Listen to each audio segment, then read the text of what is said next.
Какво искат всъщност жените от мъжете? Далеч не е външният вид. Изненада. Всъщност има изследвания, които са проведени в продължение на 3 десетилетия.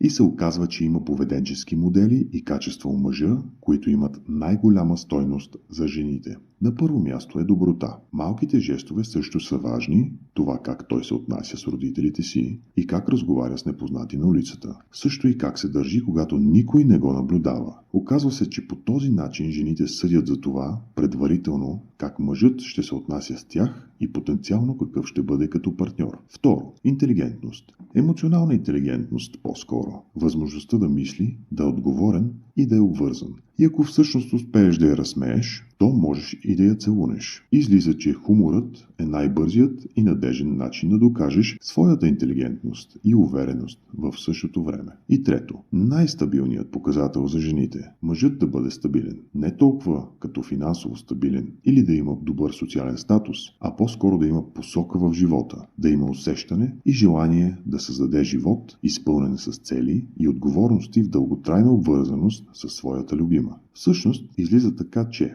привличането за жените не е случайно. То отразява качествата на характера на един мъж и това, в което той се превръща с течение на времето. Освен вдигане на тежести, ще отворим ли и дебелите книги?